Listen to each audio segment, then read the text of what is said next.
você! Um ótimo domingo! Que bom ter você aqui comigo no último dia do ano para nós estudarmos juntos a lição da Escola Sabatina Jovem. Quero você com a sua lição na mão, porque hoje nós vamos falar sobre ignorando os princípios de Cristo. A nossa lição já traz um pouquinho de relatos históricos falando que Édito de Milão, em 313 depois de Cristo, ele colocou um fim às perseguições que eram causadas aos cristãos pelo Império Romano. Não eram perseguições frequentes, elas eram esporádicas, mas durante esse período elas aconteciam. E então, o povo cristão ali ficou muito feliz porque a partir disso eles teriam liberdade religiosa.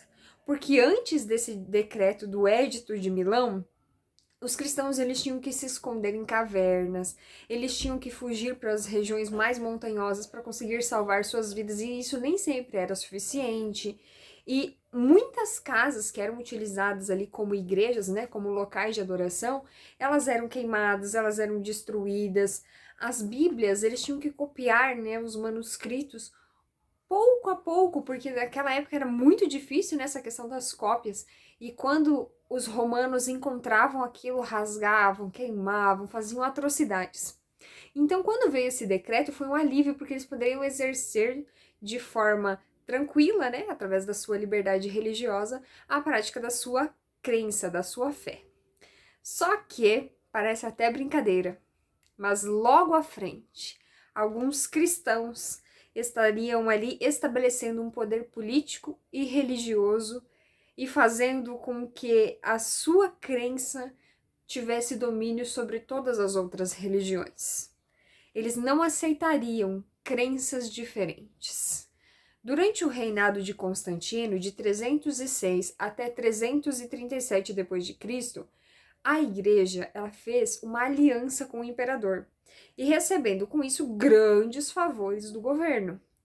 Só que aí, como a gente já sabe, a Bíblia é muito clara que igreja e política não devem andar juntos, cada um no seu quadrado. E aqui eles fizeram o contrário, unindo a igreja ao imperador a questões governamentais. E fez com que a igreja ela fosse se corrompendo, porque eles tinham cada dia mais ambições políticas e também ambições financeiras, né? E eles queriam ali crescer muito, queriam não só ter muito dinheiro, mas também ter muito poder, muita voz ativa. E isso ia completamente o oposto dos ensinos de Jesus. Se a igreja não tivesse se aliado ao governo de Constantino, nada daquilo que aconteceu ao longo da história teria acontecido, porque teria evitado o quê? A mistura, que é completamente profana, completamente oposta aos ensinos bíblicos, que é a do governo unido à Bíblia. Em apenas alguns séculos, a igreja se tornou um exemplo, um excelente exemplo, do que Jesus disse que não deveria ser. Tornou-se um hábito e um negócio fazer exatamente o que Jesus nos instruiu a evitar.